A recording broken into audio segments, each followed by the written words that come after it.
Welcome students, कैसे हैं आप सब। उम्मीद है आप सब खैरियत से होंगे। आज से हम अपना उर्दू का लेक्चर स्टार्ट करेंगे। उर्दू में आपने गज़ल नंबर 3 तक पढ़ लिया था। आज से हम गज़ल नंबर 4 शुरू करेंगे। जब आप अपने किताब का सफ़ा नंबर 169 खोलेंगे तो इस सफ़े के ऊपर आपको ये गज़ल नज़र आएगी। ये गज़ल बहादुर शाह ज़फ़र ने लिखी है। लगता नहीं है जी मेरा उजड़े दयार में, किसकी बनी है आल में ना पायदार में। कह दो इन हसरतों से कहीं और जा बसें, इतनी जगह कहाँ है दिले दागदार में।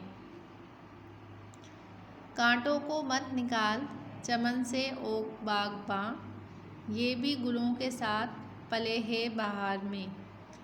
बुलबुल को बागबां से न सयाद से गिला, बुलबुल को बागबां से न सयाद से गिला। किस्मत में कैद लिखी थी फसले बहार में। कितना है बदनसीब ज़फ़र दफन के लिए, दो गज़ ज़मीन भी न मिली कोई यार में। इस नज़म में ये जो गज़ल आपके पास है, इसके अंदर बहादुर शाह ज़फ़र अपने हालात ज़िंदगी को बयान कर रहे हैं। इस गज़ल का सबसे पहले शेर की तशरीह मैं आपको बताती हूँ कि किस तरह करनी है, और बाकी के अशार की तशरीह आपने ख़ुद अपने उर्दू की कॉपी के अंदर करनी है।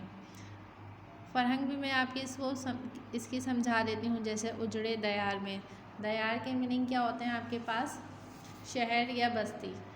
दिले दागदार, दाग वाला दिल या ज़ख्मी दिल। सयाद किसको कहते हैं, शिकारी को कहते हैं। इसी तरह जैसे यहाँ लिखा हुआ है आलम नापायदार, तूफ़ानी दुनिया। चमन कहते हैं बाग और गुलशन को। इसके अलावा गुलों में, इस गुलों को क्या कहते हैं, फूलों।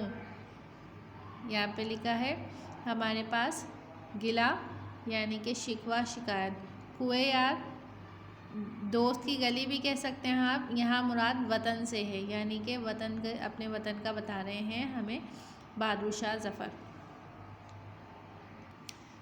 इस सफ़े पर मैंने फ़रहंग के अल्फाज लिख भी दिए हैं। इस तरह आपने ये अपनी उर्दू की कॉपी में एज इट इज़ कॉपी कर लेने हैं। अब आ जाएँ शेर नंबर 1 की तशरीह के ऊपर।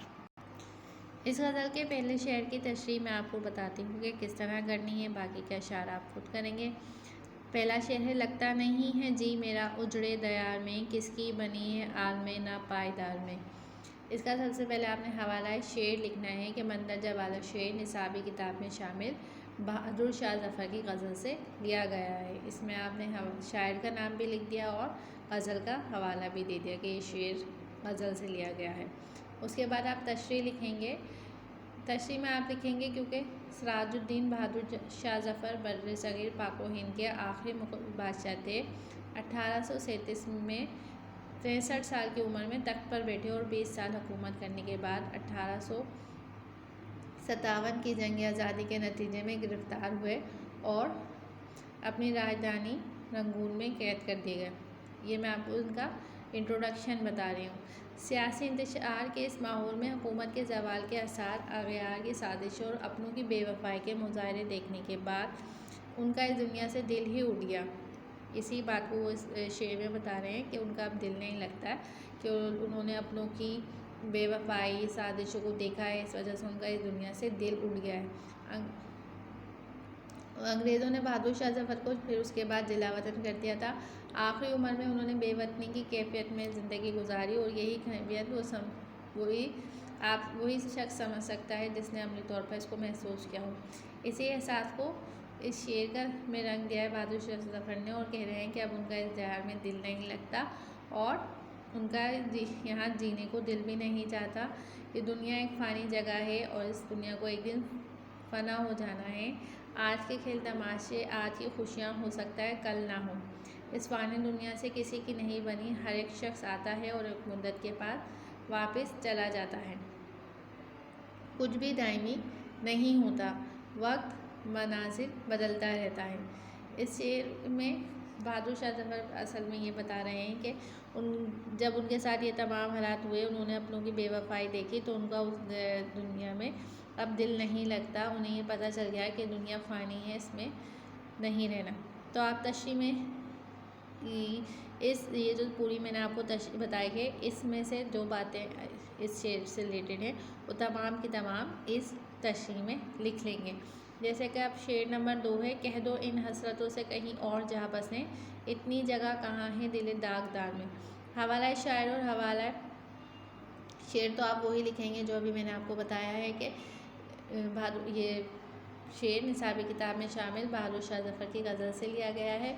उसके बाद आप तशरीह में क्या लिखेंगे कि इस शेर में शायर यासो मायूसी की इंतहा का इज़हार करते हुए कहते हैं तो कि दुनिया के गम दुख बहुत उठाए हैं, बहुत ठोकरें खाई हैं उन्होंने, अपनों और गैरों के जुल्म और नफ़रतें देखी हैं, इन सब से उनका दिल भर गया है और टूट भी गया है। अब इसमें इतनी बर्दाश्त नहीं है और हौसला भी नहीं है कि वो कोई हसरत और तमन्ना करें, इसलिए वो कह रहे हैं कि इन हसरतों और तमन्नाओं से कह दो कि तुम्हारा अब मेरे दिल में कोई काम नहीं है, अब मेरी अंदर इतनी सकत नहीं है कि तुम्हारी बोझ उठा सकूं, तुम्हें बर्दाश्त कर सकूं।